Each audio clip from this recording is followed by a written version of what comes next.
It's one of the things that I put to Brigadier General Emmanuel Kotia, doctor, yesterday. I had a conversation with him, Kojo Singh, and we talked about using terrorism. my full name like I'm in trouble. we talked about the terrorism alert, yeah. And then we talked about Treponi as well. So I guess it will be good for us to bring back that conversation now. This whole week, we've been giving you some security information as part of JoyNews Security Week. That's how we call it. All in a bit to get us prepared security-wise. So today, I'm having a conversation with Brigadier General Dr. Emmanuel Kotia, and we're going to be talking about a number of things. It would be good to start with terrorism. So hello to you, sir. Thank you so much for your time. Good morning. Yeah. So we got a terrorism alert 2-3 weeks ago. I just want to ask, what do you think so far about how we've approached it? As you are aware, terrorism clearly is a threat of violence, perpetrated by elements, and their main aim is normally to kill or to cause threat to the public. Now, of late, we've been experiencing a number of attacks in Burkina Faso. And let's remember that this is a spillover from Mali, and invariably, these are elements from Al-Qaeda in the Islamic Maghreb that have been perpetrating with some kind of alliance and cooperation with ISIS. Now, the situation that took place in Burkina Faso has been very worrying because that was our neighbors at the northern part of the country. Now, specifically, Burkina Faso has experienced over 500 attacks since 2015, which is worrying. The next thing I want to stress on is that the attacks used to target foreign nationals in hotels and other places, but there's been a new dynamic so far the attacks are concerned where churches are targeted. And this should be very worrying, especially to us in Ghana. Indeed, it should be worrying to us because Burkina Faso is not very far from Ghana, and we need to be very alert so far as these activities of the terrorists are concerned. Yeah. Okay, so specifically with the churches, what is it that we're supposed to be doing with relation to the states in terms of being alert? I've heard so many times how security, we are not aware as individual citizens of our security. We take it for granted. Clearly, so far as terrorism is concerned, there are a number of measures that needs to be undertaken, and these measures can be identified under preventive and countermeasures. Now, I think at this stage in Ghana, we need to rather concentrate on the preventive, and I think that the security agencies are also alert so far as the threat of terrorism is concerned. But what we must specifically do, especially in relation to the churches, is that the churches may need to put in place a number of preventive measures that would enable them to prevent any terrorists from attacking their congregation. Now, with the big churches, I would suggest that they should have about 3 layers of security within their premises. Okay. They should have an outer layer that is from the main entrance going, where they will have physical check, metal detector checks for vehicles or individuals before they enter. They can have a midway check, medium check within the perimeter, within the church premises itself. And then the close check could be at the entrance of the churches. Okay. But then in addition, if you take bigger churches like Action, ICGC and other churches, with very big car parks, they also need some kind of observation post so that people should be able to observe from certain angles whether people will target these car parks, especially after service, where people are rushing out from the service. Now, what the churches also need to do is that they need to have CCTV cameras installed in the churches, and these CCTV cameras, when they are installed, they must be monitored. You can have CCTV cameras which are there, they can capture activities, but if they are not monitored, you cannot be able to prevent. I'll give you an example. The recent attack in New Zealand on the mosques, CCTV cameras were in the mosques. They captured the activities of the terrorists But then they could not react because they were not monitoring the activities. So there was a video that was played later on about how the terrorists enter and how they carry out their activities. But because it wasn't monitored at right time, they were able to inflict casualty in the mosques. Okay, so let me link that to where do they get the training? Who guides them in terms of where to put the cameras, how to even do the monitoring? Should there be some kind of state assistance from your point of view? Yes, the churches could discuss on national security in that instance. They could, the churches could also organize in their own way how to be able to purchase and install these CCTV.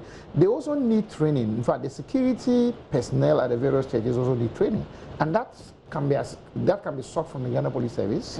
I don't think that if they ask the police service, any of the churches seeks the assistance of the police service to support them so far as terrorist detection is concerned, they would refuse. So, and then they also need to train them on intelligence. The congregation also need to be educated on how to detect suspicious individuals entering the churches so that they can give an alarm so that this can be prevented. Okay, let's link this to the country's security structure. Help us appreciate what kind of system are we running? In Ghana, we have a national security structure, and the national security structure stems from Article 85 and 86 of the Constitution, where we have the National Security Council established under the Constitution as a constitutional body with the task of the National Security Council. Apart from that, and I think that somewhere along the line, in the 1990s, the government realized that there was a deficit so far as this national security structure is concerned, because it didn't lay down other outlets and up to the local levels. So, as a result, its Security and Intelligence Agency Act was promulgated. It was an act that was established in 1996, an act of parliament, which then came out with a well-structured security system in Ghana. So at the apex, we have the National Security Council. We have regional security councils and district security councils, which are committees of the National Security Council. Now, under the state structure, we have various states security institutions on the various ministries. So if you take the the Ministry of Interior, we have the Ghana Police Service on the Ministry of the Ghana Immigration Service, the Ghana Prison Service, the National Fire Service, Narcotics Control Board under the Ministry of Interior. If you take the Ghana Armed Forces, we have the Ghana Army, rather Ministry of Defense, we have the Ghana Armed Forces, which is made of the Ghana Army, the Ghana Navy, the Ghana Air Force under that structure. Then if you take currently the Ministry of National Security, we have the intelligence agencies really working on that end, apart from other general security activities that the Ministry of National Security play. So we look at the national security structure in that strength, in that light. Okay. And it flows in, and the coordination then goes up to the national security level. Do we see the coordination? Do we see the communication? Do we feel it on the ground? Yeah, I think that there should be coordination, because if you look at the composition of the National Security Council, it's chaired by the President. All the ministers that I've mentioned, the ministers are represented in the National Security Council, even down to the level of the Inspector General of Police, the Chief of Defense Staff, and other elements who are there.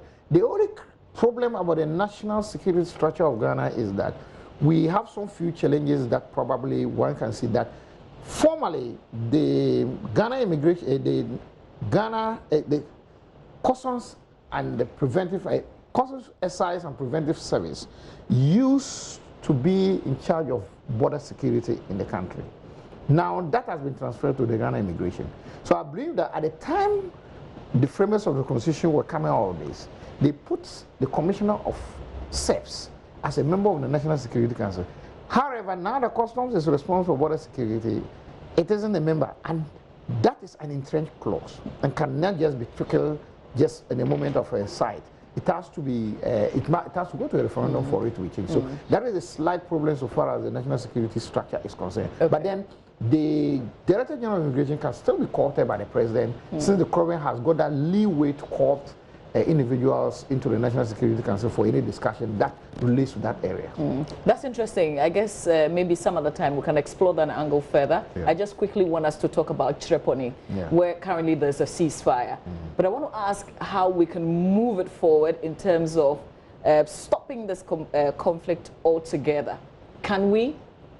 We can. And first of all, we must commend the effort of the Minister of Defense and the local representatives who went with him to secure a ceasefire. I must mention that these days, under international peace operations, the local initiative is key. So if you look at Liberia, how did the UN Security Council come up with the mandate for the UN peace operations in Liberia? It was a local initiative. They came out to a comprehensive peace agreement made of the local. So it was locally owned. Then it was transformed into a UN Security Council resolution. It's surprising you say that, because the defense minister's move has been highly criticized, and some saying he should step aside from the intervention that he had made. I rather think that it's a positive move, and we should applaud him, because as a concombi, he was able to mobilize. Remember that there are about 4 groups of concombis in Tripoli, and they all speak different languages. He was able to mobilize to get the 4 different groups and went with them, got MPs from both sides, got political opinion leaders from both sides, and got chiefs from across board, Chokosis and Konkomos, and they were able to secure a ceasefire. So that itself is a success. Now we have a ceasefire. What then needs to be done is a process of conflict resolution and eventually enter into a peace building, which will be the last stage. Who should lead that? That can be led at the local level, and then we have the RESEX, we have the National Peace Council. The National Key Peace Council has a very important role to play in this. So we can start from the local, probably the Regional Peace Council. Tripoli is in a new region, so I want to believe that they don't have a Regional Peace Council set up. The Northern Regional Peace Council can start this initiative. We have civil society organizations that can assess. I know OneUp has been doing a lot of work in the North so far as peace in Dagbom and other areas are concerned. Civil society organizations can join the National Peace Council to lead this initiative, may be able to make the peace-making effort, to be able to build the peace. There may be the need for a peacekeeping force, which is already in place, to be enhanced, and eventually peace building can follow up so that we'll be able to sustain peace. Finally, is it worrying that we haven't seen actively the Interior Minister and the National Security Minister involved in this process so far? No, I think that I believe that they've been involved in several ways, because they are all members of the National Security Council, and it has been, and I think that the National Security Council is leading the way so far as this effort is concerned. Thank you very much, Brigadier General. Maybe just a tip to the ordinary person, what should we look out for in terms of terrorism? Just your final tip in about 30 seconds. One thing is that we should all be alert. We should report all suspicious movements, suspicious movements of people around. When we go to the mall, we should be very careful with ourselves. We should look around and see the sort of people who are around us, and we should generally be very alert, and especially the churches should be very alert so far as activities of suspicious human beings who parade around the vicinity of the churches. Thank you very much, sir, for your time. Thank you.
Welcome. And of course, it's Security Week.